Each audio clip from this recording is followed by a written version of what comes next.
சகோதரர்களே, தாய்மார்களே, நான் இன்று பேச புகும் முன்னால் என் முன்னே பல பிரச்சனைகள் எழுந்திருக்கின்றன. இவர் இவ்வளவு காலம் எங்கு போயிருந்தார், ஏன் வெளிவரவில்லை என்ற கேள்விக்கு பதில் சொல்ல வேண்டிய கடமை எனக்கு ஏற்பட்டிருக்கிறது. நான் எந்த காலத்திலும் அரசிலிருந்து விலகியோ அல்லது வெளியுலகத்திலிருந்து அஞ்சாத வாசமோ செய்யவில்லை.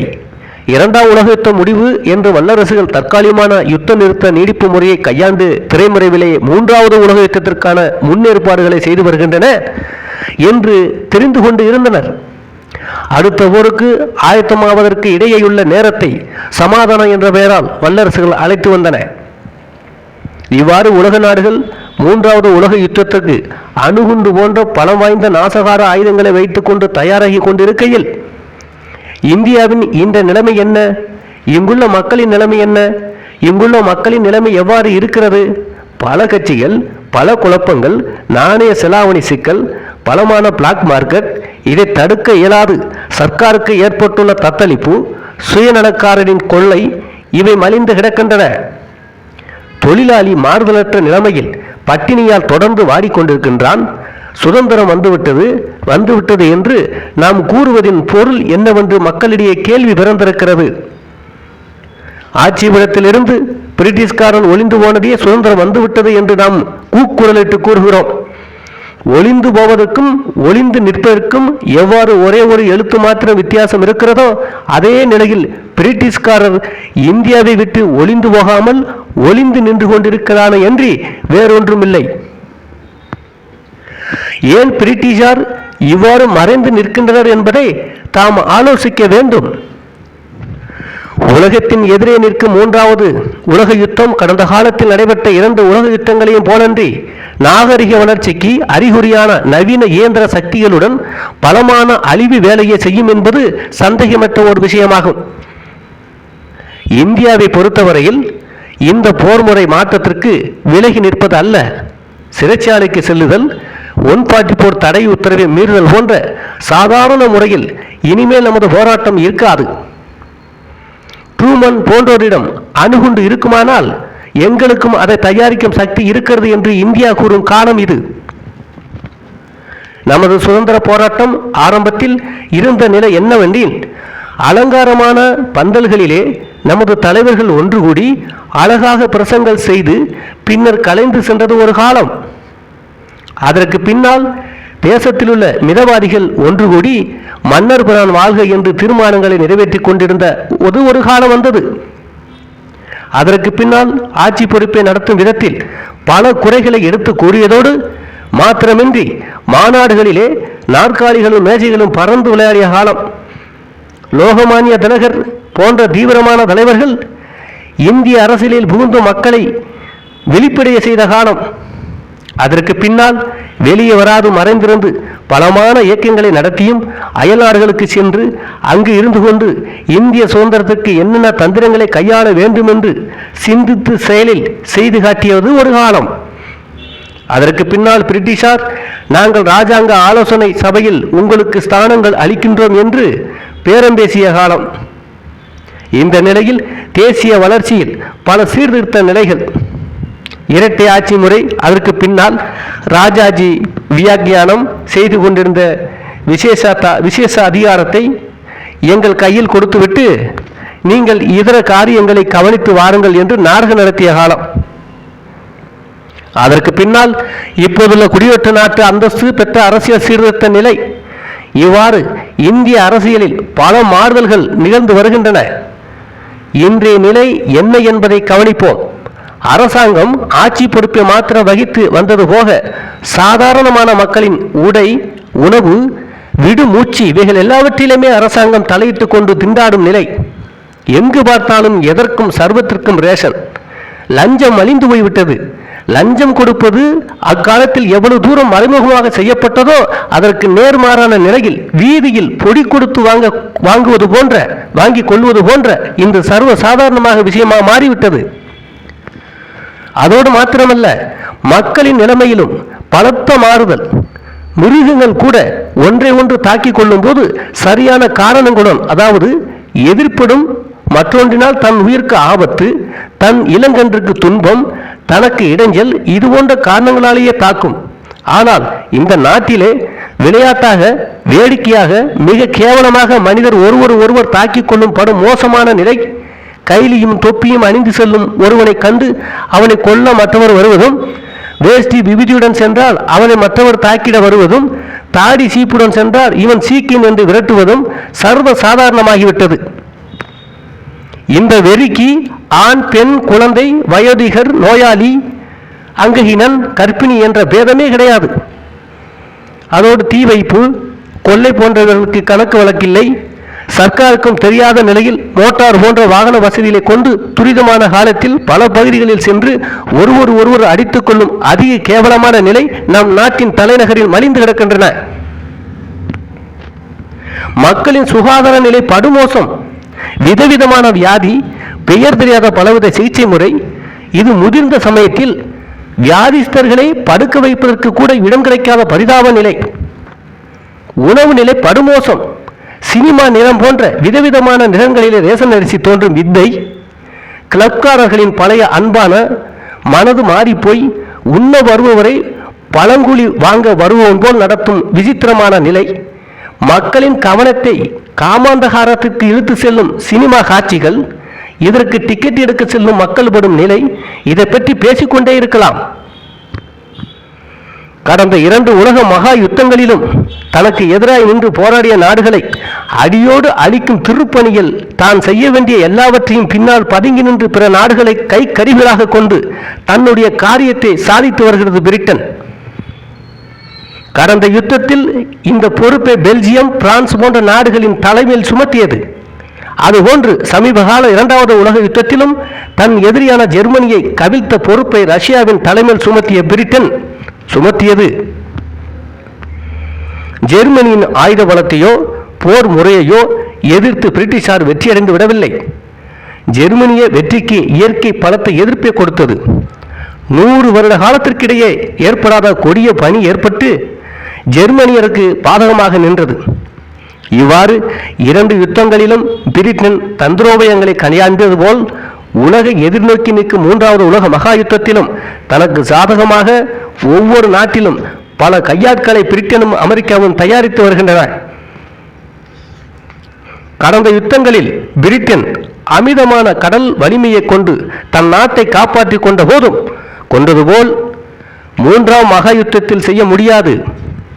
விஞ்ஞானத்தின் உதவியை கொண்டு இதுவரை இவ்வளவு பரந்த அளவில் நாசகார வேலைகளை செய்து முடித்திருக்க முடியாது என்றும் கருதும் பல கருவிகளை கொன்று வல்லரசும் தயாரித்துக் கொண்டிருக்கின்றன.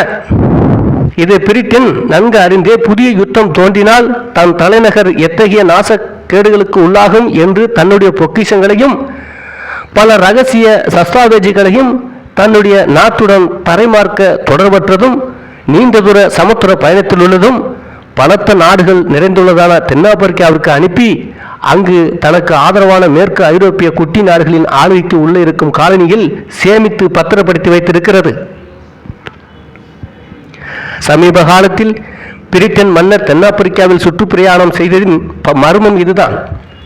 இவ்வாறு தென்னாப்பிரிக்காவில் தனக்கு அபயஸ்தானத்தை தேடிக்கொண்ட பிரிட்டன் அந்நாட்டில் வாழும் இந்தியர்களுக்கு இந்த ரகசியம் பாவப்பட்டு அதை அவர்கள் அம்பலமாக்கி விடுவார்களோ என்ற பீதியில் சுமட்ஸ், மலான் போன்ற நிற வெறியர்களையும் அவர்களின் கையாட்களான காட்டு ஜாதியினரையும் இந்தியருக்கு எதிராக தூண்டிவிட்டு இந்தியரை அந்நாட்டிலிருந்து விரட்ட சதி செய்கிறது. ஜெர்மனியின் யுத்த நடவடிக்கையில் பிரிட்டிஷ் ராஜ குடும்பத்துடன் நெருங்கிய தொடர்பும் அனுதாபமும் கொண்ட ஜெர்மானிய யுத்த தலைவர்களுக்கும் பிரிட்டிஷாருக்கும் இடையே ஏற்பட்ட பின் விளைவுகளின் காரணமாக ஏற்பட்ட சிக்கலான காலத்தில் ஜெர்மனியில் இருந்த பல ரகசிய ஆயுத தயாரிப்பு முறை ஸ்பெயினுக்கு கிடைத்துவிட்டது. அதை கொண்டு ஸ்பெயின் திரைமறைவில் பலம் வாய்ந்த ஆயுதங்களை தயாரித்துக் கொண்டு இருக்கிறது. இதை ஒட்டியே இன்றைய நிலையில் ஸ்பெயினுடன் பல வல்லரசுகள் நேச ஒப்பந்தம் செய்து கொள்ள போட்டி போட்டுக் கொண்டிருக்கின்றன என்பதை நீங்கள் கவனிக்க வேண்டும். இந்த நிலையில் ஜெர்மனியிடமிருந்து கிடைத்த ஆயுத தயாரிப்பு முறையில் அணுகுண்டு செய்யும் முறை அமெரிக்காவின் கையில் சிக்கியது. அமெரிக்கா அதை தயாரித்து வைத்துக் கொண்டு வெள்ளை வர்க்கத்தினரின் பேரில் பிரயோகம் செய்யாது. ஆசிய நாடு ஒன்று வெள்ளை வர்க்கத்துடன் போட்டியிட்டு முன்னேறுவதா என்ற மமதையினால் பிரயோகித்த பிரதேசத்தில் பல வருடங்கள் புல் பூண்டு முளைக்க முடியாமலும் பட்ட இடமெல்லாம் தீந்து கருகி கற்பத்தில் இருக்கும் சிசுக்களை கூட வெகு தூரத்தில் பிரயோகித்த மாத்திரத்தில் அழிக்கக்கூடியதுமான மகா பாதகமான அணுகுண்டை ஆங்கிலோ அமெரிக்கா ஜப்பானில் வீசியது. அதோடு தோற்ற நாடுகளின் தலைவர்களை யுத்த குற்றவாளிகளாக விசாரணை செய்ய முன்னின்றன. விசாரணை கமிட்டியில் இந்தியாவின் பிரதிநிதியாக இந்திய கிறிஸ்தவர் ஒருவரை நியமனம் செய்தால் அவர் தங்களுக்கு ஜாதகமாக இருக்கக்கூடும் என்று கருதி பிரிட்டனும் அமெரிக்காவும் நீதிபதி பால் என்பவரை கமிட்டியில் சேர்த்தனர். ஆனால் நடந்தது என்ன? நீதிபதி பால் இந்தியாவின் பண்பாட்டிற்கும் மேன்மைக்கும் சிறப்பளிக்கும் வகையில் தமது மனசாட்சியை திறந்து ஆங்கிலோ அமெரிக்கரின் அயோக்கியத்தனத்தை அம்பலப்படுத்தினார். இந்திய சந்ததியிலே பிறந்த ஒப்புவரற்ற வீரர்களது போன்ற தன் மனச்சாட்சிக்கு விரோதமாக இருந்தவற்றை ஸ்ரீபால் கண்டித்தது இந்தியர் அனைவருக்கும் பெருமை கொடுக்கக்கூடிய விஷயமாகும். நேதாஜியின் தலைமையில் போராடிய இந்திய தேசிய சைத்தன்ய வீரர்களின் தியாக துடிப்பு, குமரன், பாவுகான் போன்ற தியாகிகளின் வீரம் இவையெல்லாம் ஒன்று சேர்ந்து நீதிபதி பாலின் இதயத்தில் இந்த துடிப்பை என செய்திருக்கிறது. விரைவில் உலக மகா யுத்தம் ஒன்று ஏற்பட போவதை மறுப்பதற்கு இல்லை என்பதை பிரிட்டிஷ் பிரதமர் அட்லியின் சமீப அறிக்கையின் மூலமாக தெளிவாக படுகிறது. மூன்றாம் யுத்தத்திற்கு தனக்கு ஆதரவாக இந்தியாவை சேர்த்து கொள்ள வேண்டும் என்ற ஆசையினால் இந்திய பிரதமரை மடக்கியிருக்கிறார்கள். பிரிட்டிஷ் காமன்வெல்த் நாடுகள் என அழைக்கப்படும் கனடா, ஆஸ்திரேலியா, தென்னாப்பிரிக்கா, நியூசிலாந்து போன்ற நாடுகள் அவர்களது உறவினர், அவர்கள் இனத்தினர் ஆகியோரின் ஆதிக்கமுடைய நாடுகளாகும். பிரிட்டனின் அருகாமையில் இருக்கும் அயர்லாந்து இந்த காமன்வெல்த் நாடுகளுடன் ஒன்று சேராது ஏன் விலகி நிற்கிறது என்பதை நாம் தீர்க்கமாக கவனிக்க வேண்டும். இரண்டாவது உலக யுத்தம் வருமுன் காங்கிரஸ் அக்ராசனருக்கான தேர்தலில் நேதாஜி சுபாஷ் பாபுவும் இப்போதைய ராஷ்டிரபதி பட்டாபியும் போட்டியிட்டதில் சுபாஷ் வெற்றியடைந்ததும் அந்த வெற்றியை கண்டு மகாத்மா காந்தி பட்டாபியின் தோல்வி என் தோல்வி என்று கூறியதும் உங்களுக்கு ஞாபகம் இருக்கும். அதன் பின்னர் திரிபுரியில் பிரிட்டிஷாருக்கு 6 மாதமாக நோட்டீஸ் கொடுக்க வேண்டும் என்று நேதாஜி கூறியதை சிறுவில்லைத்தனமாக பேச்சு என்று காங்கிரஸ் வலதுசாரிகள் கூறி கேலி செய்தனர். அவர் கூறியபடியே அடுத்த 6 மாதத்தில் உலக யுத்தம் தொடங்கியது. இரண்டாம் மகா யுத்தம் சமயத்தில் இந்தியாவின் ஆதரவு தங்களுக்கு வேண்டும் என்று பிரிட்டன் கேட்டுக்கொண்ட சமயம் அகில இந்திய காங்கிரசின் நிர்வாக கமிட்டியில் நான் நேரடியாக கவனித்த ஒரு சம்பவத்தை இங்கு எடுத்துக் கூற விரும்புகிறேன். வார்தாவில் காங்கிரஸ் தலைவர்கள் ஒன்று கூடினர்.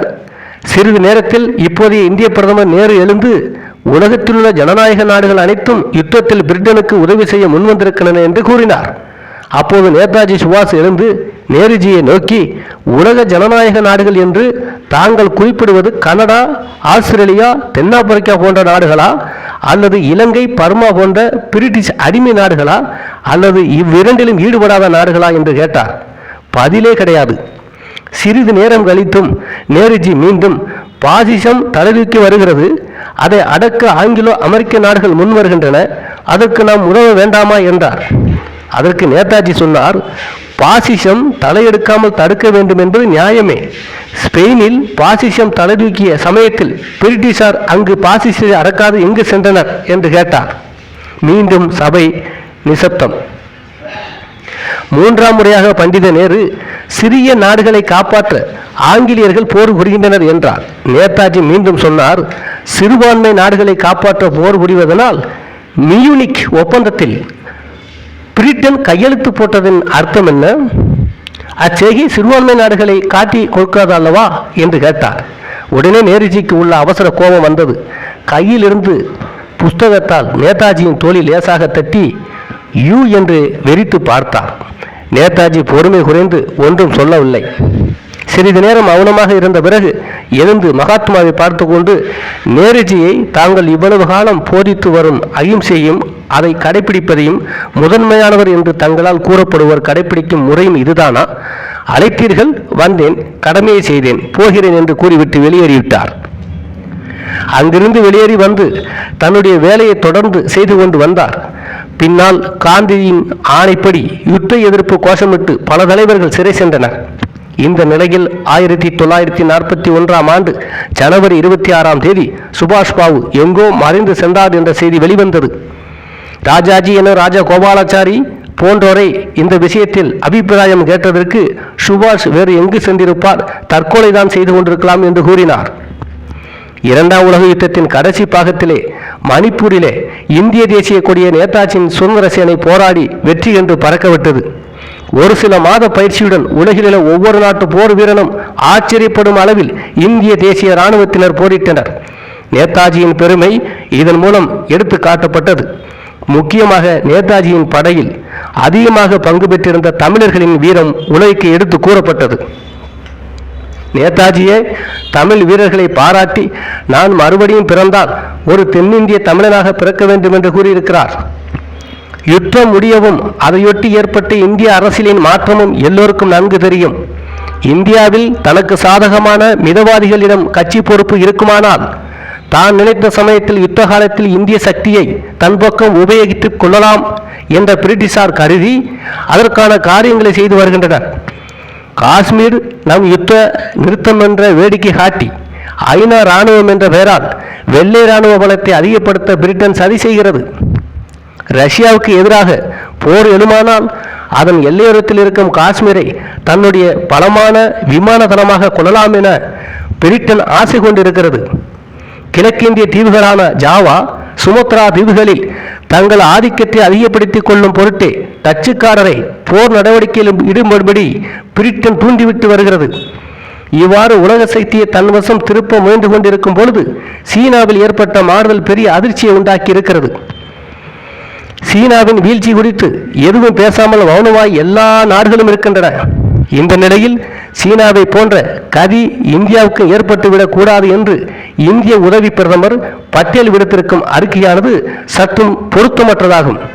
சியாங்கின் கட்சி மக்களுக்கு நன்மை எதுவும் செய்யவில்லை என்று கண்ட சீன மக்கள் ஆங்கிலோ அமெரிக்கரின் கைப்பாவையான சியாங்கை வெறுத்து தள்ளி இருக்க, நமது பர்டோலி வீரர் வெளியிட்டுள்ள அறிக்கையானது தமது முதிர்ந்த அறிவுக்கு இழுக்கை கொடுக்கக்கூடியதாக இருந்தது. இலங்கை, பர்மா, பாகிஸ்தான் ஆகிய நாடுகளை பிரிட்டன் தன் பக்கம் சேர்த்துக் கொள்ள முயன்று வருகிறது. புதிதாக அரசியல் அந்தஸ்து பெற்ற இந்த நாடுகள் தங்களால் தனித்து இயங்க சக்தியற்றிருக்கின்றன. இந்தியாவை தங்கள் பக்கம் இழுக்க சதி செய்கின்றன. இந்த விஷயத்தை நமது தலைவர்கள் ஓரளவு உணர்ந்திருக்கின்றனர் என்றாலும் மூன்றாவது உலக யுத்தத்தில் பிரிட்டன் வெற்றி கண்டு விடுமோ என்ற ஐயத்தில் பிரிட்டிஷாருடன் சேர்ந்து நிற்க விரும்புகின்றனர். இந்த நிலையில் நம் தலைவர்களுக்கு நாம் விடும் வேண்டுகோள் இதுதான்: பிரிட்டிஷாரின் எல்லா பிடிகளிலிருந்தும் விலகிக் கொள்ள வேண்டும். அதற்கு மாறாக தேசத்தை காட்டிக் கொடுக்கும் இனத்தில் சேர்ந்த கடந்த காலத்தில் தாங்கள் செய்துள்ள தியாகத்திற்கு பங்கம் ஏற்படுத்தி கொள்ளாமல் விலகிக் கொள்ள வேண்டும். யுத்தத்தில் நாம் எந்த ஒரு கோஷ்டியுடனும் சேராமல் நடுநிலைமை நாடாக இந்தியா இயங்க வேண்டும் என்பதுதான் இந்த லட்சியத்தை நாங்கள் எடுத்து கூறி வருகிறோம். இந்நாட்டில் தொழிலாளர்கள், குறைந்த சம்பளம் பெறும் சர்க்கார் சிப்பந்திகள், ரயில்வே தொழிலாளர்கள் எல்லோரும் திருப்திகரமாக வாழ்க்கை நடத்துவதற்கான வசதியின்மையால் மனம் புழுங்கிக் கொண்டிருக்கின்றனர். எங்கு பார்த்தாலும் ஸ்ட்ரைக், எங்கு பார்த்தாலும் குழப்பமாகவே இருக்கிறது. தேசத்தை தொழில் வளத்தில் சிறந்த நாடாக செய்ய வேண்டிய இந்த சமயத்தில் தொழிலான சகோதரர்கள் இவ்வாறு செய்வது நியாயமற்ற ஒன்றாகும்.